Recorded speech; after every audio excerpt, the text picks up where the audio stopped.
Hey guys, this is Keelan here. Today, Alderman Cochran Award 20 on the Westside Chicago's visiting from Chicago House, our partnership with River Prep High School. I'm just going to let you guys get a little sneak peek of our garden tour with the Alderman and our community partners here. Sticks are sticking out. They actually donated by Mr. Blackwell for some seasonal squash, fall squash, and some pumpkin seeds.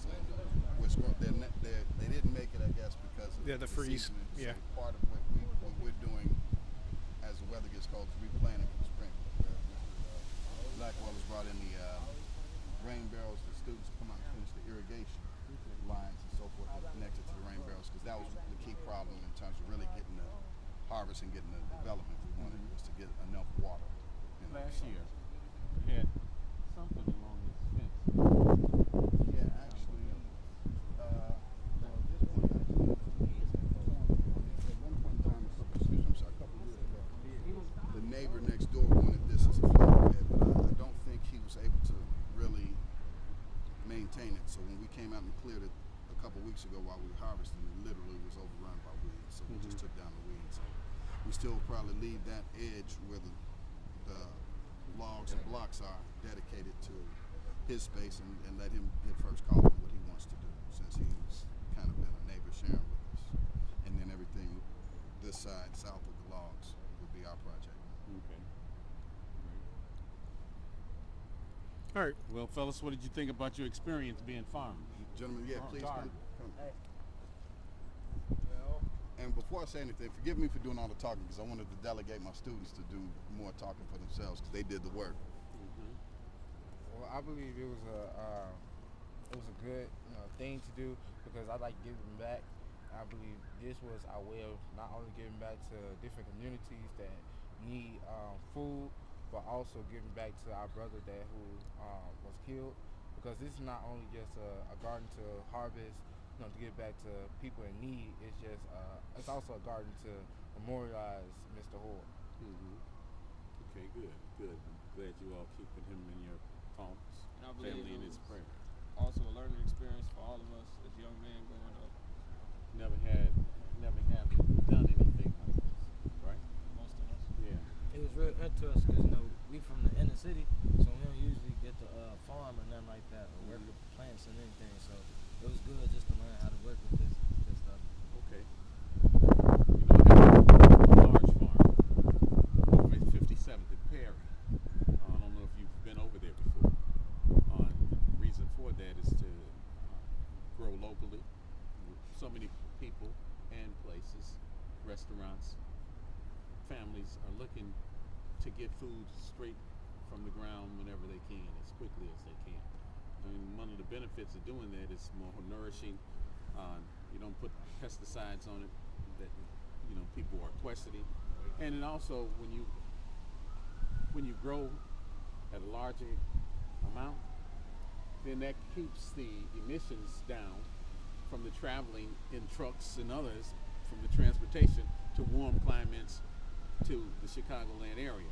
So you're affecting the environment, you're affecting your health, you're getting some kind of self-satisfaction and achievement by putting seeds and plants in the ground and letting them grow. I used to do this when I was a little boy. When I grew up, my family had a space next to our house, about as big as from this house to that house. That's what we would garden. We garden everything. When you had that space, that was in the inner city, you're saying? No, I grew up on the south suburbs. Okay. I went to Eisenhower High School in Blue Island. So you're from Robbins? I am from Robbins. I'm from Robbins. Are you? Yes, I'm from Robbins. You probably know my mother. I would have probably brought her out Okay. here. Joanne Rhodes. I do know Joanne. You know Joanne? Yeah, she would. She's a lot of, I'm going to say that because she's a lot of inspiration behind me helping them, which is why I would have loved to have her out here, because whatever I learned out here, I learned from her. Okay, I lived across the tracks. Okay, so the other side. Yeah.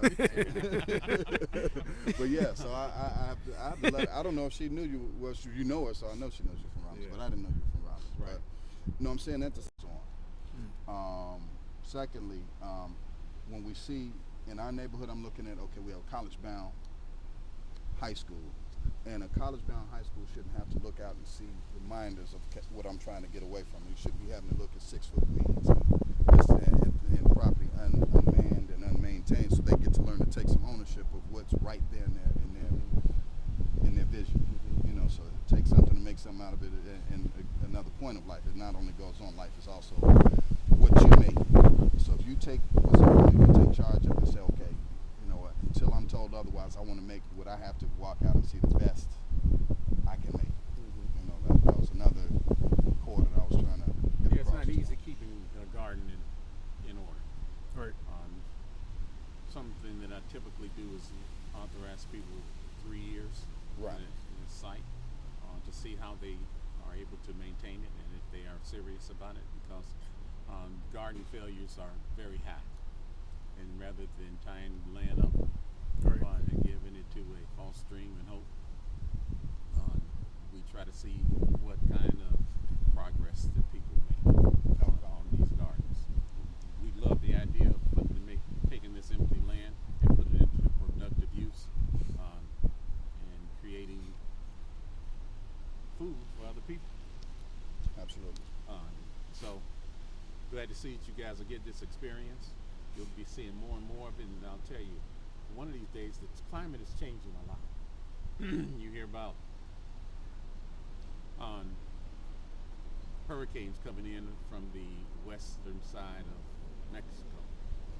You hear about in Texas, and you hear about droughts. You hear about flooding, so on and so forth. Because the climate is changing, it's impacting the way that food is being grown. Farmers are losing oranges, they're losing plums, they're losing all kinds of vegetables. You're going to find that this kind of education, this kind of expertise is going to take you a long way in the future, because we are going to have to try and control our food and grow it from the inside. And one of these days I would predict that you'll be seeing high rises growing food Yep. from the bottom to the top. Yep.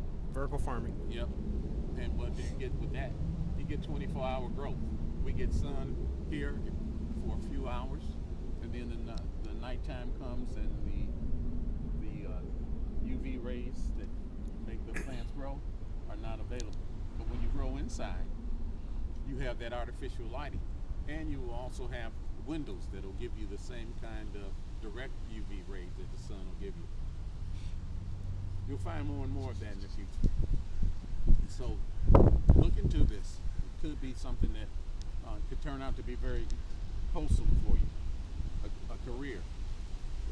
Learning from the ground, how it gets to the store, how it gets priced, how it gets put on the shelf, who manages it, who puts it on the shelf, how, what the transportation source, what's the profit margins, what's the spoilage like, all of those other things. That's what big industry is about, the food industry.